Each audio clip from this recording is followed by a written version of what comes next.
Welcome back, everybody, to Rams Up, your favorite LA Rams podcast. You can also follow us on YouTube. Got some great video content. Our YouTube handle is at LA Rams Up.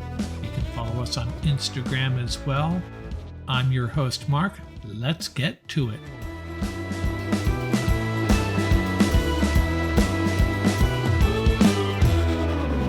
Welcome back, Ram fans. Episode 187 of Rams Up.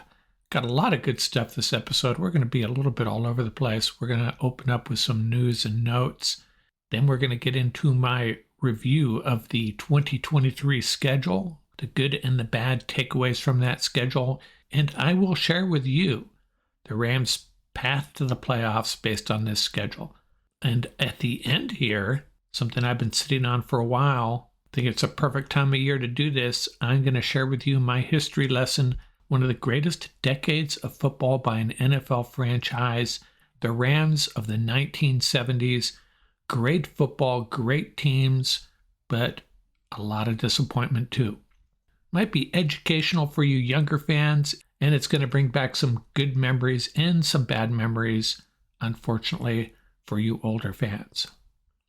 And a heads up, one of these upcoming episodes, either this Thursday or next Monday, I will give you my Rams 2023 roster prediction, and I'm even going to share with you their practice squad. I'll make arguments for each of these units, who's going to make the team, who isn't. That's always a lot of fun, and I'm usually pretty accurate. It's almost impossible to predict it 100%. Well, let me just say it is impossible, but I feel pretty strongly I'll get 48 or so out of the 53 right. Is it just me, or does Matthew Stafford look lean and mean in these films and photos I'm seeing of him? I think Matthew Stafford's ready to go, and I think he's going to have a good season. Now, there's rumors about the Rams having interest in Carson Wentz. I kind of hope that doesn't happen. It's just a little more drama than the Rams need. Stafford, Bennett, and Ripien. I think that's a good quarterback room. Let's roll with that. And there's also this news floating around out there that the Rams put in a request to the NFL to not play in Green Bay in December. And a lot of people making fun of the Rams for doing that. Hey, NFL teams are allowed to put in requests like this, so why not? The Rams' last two regular season games in Green Bay were in mid-December and late November. Then you take a look at a team like the 49ers. They've had one regular season game in Green Bay over the last 10 years, and that game was played in October. The last time the 49ers had a regular season game in Green Bay in December was in 2010. So I'm not going to get all rankled about it. I think early November suits the Rams just well. Hopefully it won't be bitter cold yet. It probably won't be. Now, a few weeks ago, the Rams' edge rushing group was rated as one of the worst in the league. I kind of see it. I get it. Bunch of new guys coming in, a bunch of young guys that haven't proven themselves, like Daniel Hardy and Keir Thomas, Michael Hoyt, a defensive lineman playing out of position really, but being productive, and now a bunch of rookies. So I get it. One of the worst edge rushing groups in the league until they prove otherwise. But now I hear the Rams' offensive line is being ranked by various entities in the bottom 2-3 of the league, and I disagree with that. I mean, it was mostly due to injuries. The Rams' offensive line last year was probably going to be okay, pretty average. Noteboom was the guy that was struggling, and then all the injuries hit. With Brian Allen and Noteboom coming back, Logan Bruss, he has to prove himself too, as does Steve Avila. I guess I could see them being ranked low, but I think when all is said and done, there's no reason to think that they could not be in the top half as far as offensive lines go. Not going to be a stud offensive line. It's not going to be one of the best in the league, but it has the potential to be pretty darn good. So ranking them in the bottom 2 or 3, I don't know. I'm not buying it. I don't think that's a fair assessment of the Rams' offensive line at this moment. Before we get into our schedule review and then on to the Los Angeles Rams of the 1970s, taking a moment to talk about the Lakers. Wow, they've done it. They've advanced to the Western Conference Finals against the Joker and the Denver Nuggets. This is going to be a really entertaining and interesting series. a chance for LeBron James to further cement his name as one of the greatest NBA player ever.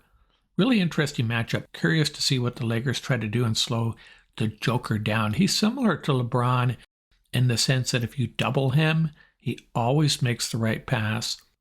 Maybe they'll just let Anthony Davis try and guard him. It's really hard to double him because they have great shooters, KCP and Michael Porter Jr. Porter, by the way, is probably the X factor for the Nuggets in this series. He needs to have some big games, and if he does, the Nuggets probably move on. But it's not just about the Joker. They also have Jamal Murray.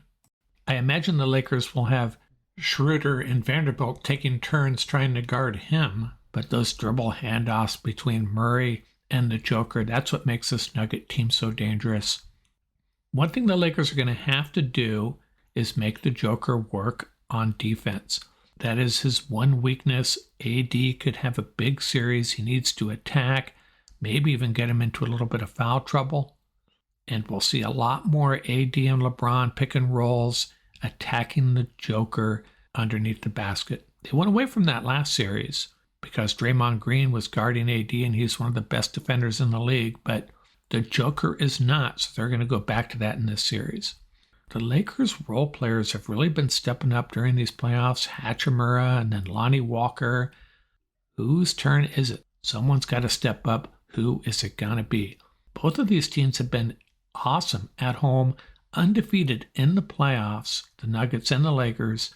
Nuggets have home court advantage, so the Lakers have to find a way to win one in the Mile High City to advance to the NBA championship. Going to be fun. This is going to be a really fun series. Interesting matchups. Two teams playing at a very high level. Nuggets, Lakers. Let's get to it. Next up, a review of the Rams' 2023 schedule.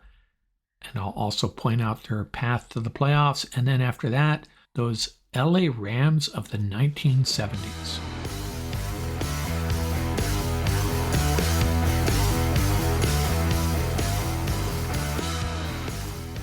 Well, everybody else and their little brother is doing it, so I guess I got to do it too. Let's make some predictions how this Rams season is going to go based on their schedule. The interesting thing is we've already known who their opponents were going to be. All we really found out the other day is the order of the games and two other things. One of them fairly good, the other one kind of bad. The good thing, the Rams get the Green Bay Packers in early November instead of frigid December. That's kind of good. It still could be cold in November. The bad thing is they face 4 teams coming off a bye. I don't know what they were thinking. This seems like it should be totally avoidable, and it really shouldn't be allowed to happen, but yet it did. $1 billion enterprise screwing it up again. But that's the Rams' schedule. Gonna have to deal with it. So let's look at how I think the Rams are going to do this season. And actually, I've already done this. It's on our YouTube channel, posted the other day. I'll walk through it again on this podcast drop. I broke the season into 6 segments. The first segment being those opening 3 games at Seattle, at home against the 49ers, and then at the Bengals on Monday night. And I have the Rams going 1-2 in this stretch, scratching and clawing their way to a win, probably in one of those first 2 games at Seattle, a team they lost to twice last year by a total of 7 points, with Baker Mayfield and John Wolford playing quarterback. So Seahawks a 5.5-point favorite right now. I would take that bet. Rams have had their way with the Seahawks for the most part during the Russell Wilson era last year. Got to take it for what it was, a banged-up Rams team, overmatched, and still hanging into both of those games. Actually should have won that final game that would have put the Lions in the playoffs. So consider that when you think the Seahawks are, I was the one last year defending the Seahawks, saying they're going to be much better than people expected. Now it's flipped. Everybody thinks the Seahawks are this freight train coming at the rest of the league. I'm not buying it. I think they're going to be a good team, but Rams can beat them still. Not sure if they're going to win that game, but I have them going 1-2 in these first three. And remember that 49er game? Week 2, who's their quarterback? Sam Darnold? Trey Lance? Christian McCaffrey, maybe? Who knows? I don't think it's going to be Brock Purdy. So Rams find a way to win one of those first three. Then they get the Colts and then 3 straight home games, Eagles, Cardinals, and Steelers. And I think they are fully capable of beating the Colts, Cardinals, and Steelers. Eagles will be a tough match, but I think it's completely plausible the Rams go 2-2 in that stretch. Unfortunately, the Steelers are one of the teams coming off a bye that they'll have to play, but at least it's at home. Steelers always tough, but I don't think they're going to be that formidable this year. Kenny Pickett, his second year at quarterback. Maybe by then the Rams rookies are starting to contribute on a regular basis, especially guys like Byron Young. Maybe Tomlinson, the cornerback out of TCU, starting to make plays. But anyways, at Colts, Eagles, Cardinals, Steelers, Rams go 2-2 and improve to, well, not really. They're at 3-4 after 7 games. They have 2 more games before the bye, at the Cowboys and at the Packers. 2 tough games, but I don't think the Packers are the same Green Bay Packers that you're used to seeing. Rams might be a better team than the Packers by then. I don't know what the Packers are going to be. Jordan Love, a young quarterback, at playing the most important position. Big difference with Aaron Rodgers moving on. Rams win that game in Green Bay, and then they go into their bye with a 4-5 record. Yeah, I'm kind of counting a loss against the Cowboys. Lose to the Cowboys, beat the Packers, 4-5 at the bye. Their next 3 games, the Seahawks, at the Cardinals, and then home against the Browns. I have them sweeping these 3 games. These are 3 games that they can win, and I say they will win. They start having their way with the Cardinals once again, improve to 7-5. A lot can happen between now and week 11. The Rams rookies a little bit more seasoned by now. This is an important part of the schedule for the Rams. They get on a roll and go 3-0, and suddenly they're 7-5. And I'm being a little generous up to this point. Week 14 at the Ravens, and you guessed it, Ravens coming off a bye. I think they lose that game, and then they come back and play the Commanders at home. Guess what? Commanders are coming off a bye. And then they get the Saints on Thursday night at home. Those 2 home games, Rams win them both. That's right. Rams win them both. 2-1 over that stretch, weeks 14, 15, and 16. Improve to 9-6, and then they go into those last 2 games, and this is where they're going to have to make or break their season. Weeks 17 and 18, both road games at the New York Giants and at the San Francisco 49ers. And that Giants game especially is going to be really important. They need a win here, and they don't want to have to go into San Francisco where they do not fare well in front of that 49er crowd, needing a win to get into the playoffs. So they beat the Giants and then lose to the 49ers and finish 10-7. And I've been a little bit generous over some of these parts of the schedule, and I think I've been a little conservative as well over others. But 10-7, if things break their way, slightly overachieving. But you know what? 9-8 could be good enough to get into the playoffs when you look at the schedule and what some of these other NFC teams are facing. And remember, we still have one of the top 3 quarterbacks in the league. And another reason I'm a little bit more optimistic than others is I think the Rams are going to run the ball down other teams' throats, especially early in the year. This could be an extremely good blocking offensive line if Steve Avila and Logan Bress get rolling. Coleman, Shelton, Rob Havenstein, Noteboom, a better run blocker than pass blocker.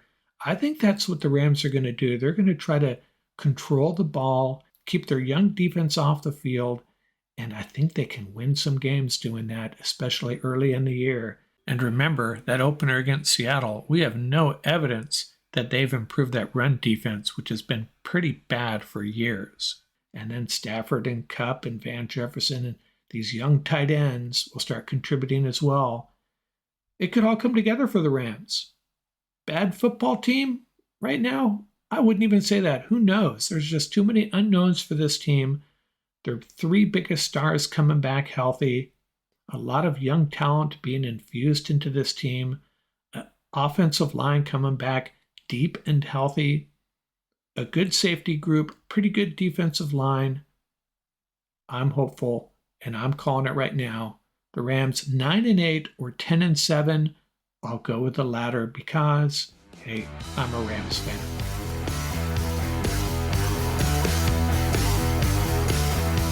Okay, young ones, gather around. Los Angeles Rams class is in session. I'm going to give everybody a little history lesson here, at least some of you younger fans. Now, millennial Ram fans, and I know quite a few of them, they were old enough to remember the greatest show on turf. They experienced that. A lot of them were pretty young, but they got to enjoy it at some level. And they also got to live through those dark days of the 2000s and then the return to Los Angeles and the glorious return to success under Sean McVay. Now, younger fans missed out on the greatest show on turf, but they know the stories, they've seen the film, they've watched all these Rams march into the Hall of Fame, so they kind of get the greatest show on turf too. And of course, these recent years, 2 trips to the Super Bowls under McVay. But I don't think most of these younger fans really appreciate what it means to be an older Ram fan. I doubt you understand what we lived through in an era that was, at the same time, incredibly successful and devastatingly disappointing. I'm referring to, of course, the Rams of the 1970s. And I'm going to try to share with you this experience that a lot of us older fans had. It'll do 2 things. It'll make you a more informed Ram fan, and it might make you a more appreciative Ram fan as well.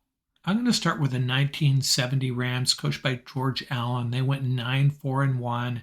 This is a team that had Roman Gabriel, Jack Snow, Tom Mack, Charlie Cowan, Deacon Jones, Merlin Olsen, Coy Bacon. In other words, 2 of the best defensive linemen and 2 of the best offensive linemen in the history of the league up to that point.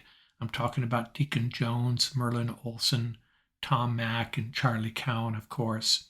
But the good times really hadn't even started yet. In 1971, Tommy Prothro took over as coach. The Rams went 8-5-1. Rich Brooks and Dick Vermeil, 2 future Ram head coaches, were on that staff. This is the year they drafted Isaiah Robertson, Dave Elmendorf, and Jack Youngblood. Was that a heck of a draft or what? Roman Gabriel was still the quarterback. They still had that great defensive line, Olsen, Coy Bacon, and Deacon Jones. Willie Ellison ran for exactly 1,000 yards that season, but the Rams had a tie with the Atlanta Falcons, and that cost them the division title, and they did not go to the playoffs.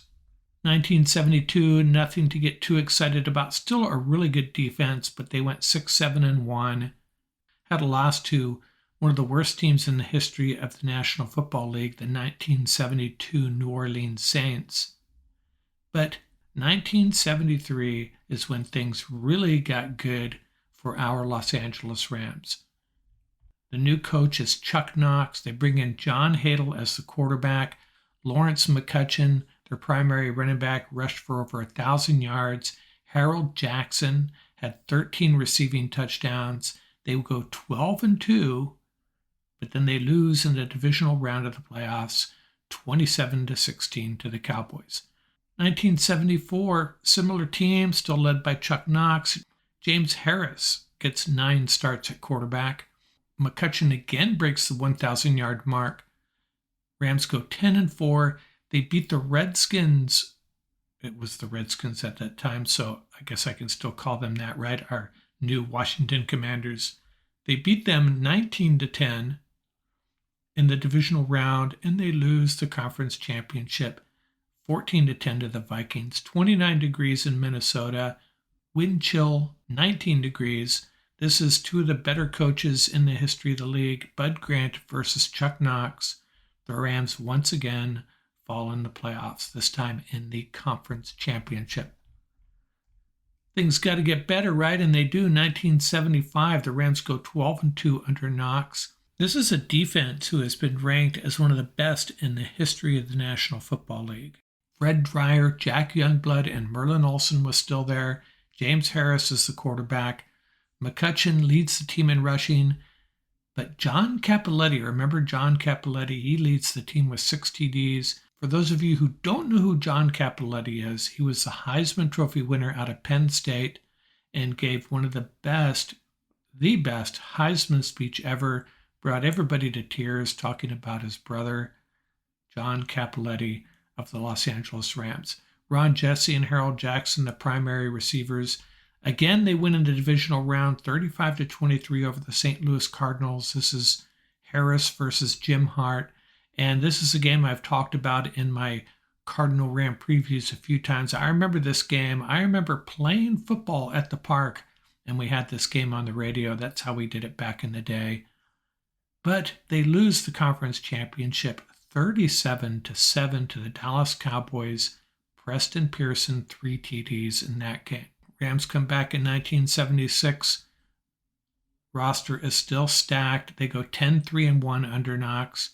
James Harris, Pat Hayden, and Ron Jaworski all getting starts. Lawrence McCutcheon, 1,168 yards rushing and 9 TDs. We had 2 great cornerbacks on this team, Monty Jackson and Rod Perry. Defense included Youngblood Dreyer, Jack Hacksaw Reynolds, Dave Elmendorf. And we go to the playoffs again. We win the divisional round. We beat those Cowboys 14-12. And then 14 degrees in Minnesota. We lose the conference championship 24-13 to the Vikings. This is the Viking team that had Fran Tarkenton, Chuck Foreman, and the Purple People Eaters, Alan Page, Carl Eller. The Rams really should have won this game. Early goal line stand by the Vikings. Rams thought they had scored 2 different times, so they opt for the field goal. It's blocked, and the Vikings return it for a touchdown. Later on, John Cappelletti fumbles at the Vikings 20. The Vikings also blocked a punt deep in the Rams' territory, turned that into another 3 points. Vikings only had 1 first down at halftime, but they lead 10-0. And then in the second half, Chuck Foreman breaks off a 64-yard run on the second play of the half, and the Vikings score a moment later, go up 17-0. Rams rallied a little bit, but couldn't overcome that goal line stand, the blocked punt, and they fall once again in the conference championship. In 1977, they come back, one of the favorites to go to the Super Bowl. They go 10-4 under Knox. They get the Vikings in LA in the first round of the playoffs this time, and what happens? It rains and rains and rains. This is before we called those heavy rains El Nino or the Pineapple Express or the Atmospheric River. It was just a rainy winter, and the Coliseum turned into a mud bath, and they called this game the Mud Bowl. Rams failed to convert a 4th and 1. Vikings turn around and go down and score. Go up 7-0. Later in the game, Terry Nelson, the Rams tight end, takes a screen pass to the Vikings 9. Cappelletti to the 5, and then Hayden throws an interception in the back of the end zone. Looked like he was trying to throw it away. So the Vikings go to the half up 7-0, end up winning 14-7, and by the late in the second half of this game, both teams looked like they were wearing brown, just covered in mud. The weather works against the Rams once again. 1978. The Rams go 12-4, win their 6th straight division title, now under Ray Malavasi. Pat Hayden started all 16 games, backed up by Vince Ferragamo. They had a 3-headed monster rushing attack, Colin Bryant, Lawrence McCutcheon, and Cappelletti. They get to the playoffs. They win the divisional round. They finally get their revenge on the Vikings. They beat them 34-10, and they go to the conference championship game once more, and they get the Cowboys at home. It's 0-0 at halftime, and the Cowboys score 4 touchdowns in the second half to win going away. The Rams turn the ball over 7 times in this game. That's right, you heard me, 7 times. 3 Pat Hayden interceptions, 2 Vince Ferragamo interceptions, and a couple of fumbles. Rams outgained the Cowboys, turned the ball over. It wasn't the weather this time. It was just bad football. 1979. The Rams go 9-7, and that's again good enough to win the divisional title. 7 straight divisional titles. Only one team has won more consecutive divisional titles than the Rams than those 7 divisional titles the Rams won in the 70s. They go to the playoffs. They win the divisional round. This time they get their revenge on the Cowboys, 21-19. They finally win a conference championship game, beating the Buccaneers 9-0, and they go to the Super Bowl at the Rose Bowl against the Steelers. They lead at halftime 13-10. They lead after 3 quarters 19-17, and then Terry Bradshaw hooks up with John Stallworth for a 73-yard touchdown to put the Steelers up. And then a little later, another big play to Stallworth, and then a pass interference on the Rams in the end zone. The Steelers get the ball on the Rams' 1-yard line, and Franco Harris scores on 3rd down to pretty much seal the victory. So between 1973 and 1979, they win 75 games, lose 26, and tie 1. That's a 74% winning percentage. 7 straight divisional championships. They advance to 5 conference championship games, but only win 1 of them. And the one game they did win, they go on to surrender a 4th quarter lead to the Pittsburgh Steelers and lose the Super Bowl. So whether it was rain, mud, bitter cold, or turnovers, the Rams couldn't get it done. But at the same time, what a great run this team had. So many great players, especially on defense. So many exciting games. Just kind of let us down a lot at the end. And that made the Greatest Show on Turf era so much more rewarding for us older fans, regardless of what city they're playing in. And then the Sean McVay era, getting back to the Super Bowl twice and winning another one. But those 70s, those 1970s, and the Rams were a team that never really were embraced widely by the fan base in Los Angeles or nationwide. It was a team that a lot of fans just found a reason not to latch on to. They couldn't win the big games, I guess. Wasn't good enough for them. It was good enough for me, though. Good enough for a lot of us Ram fans from that era. We stuck with them. Really appreciated what they did in the 70s, even though they couldn't bring home a Super Bowl title. Disappointing era, but at the same time, man, what a run by the 1970 Los Angeles Rams. And with that, class dismissed.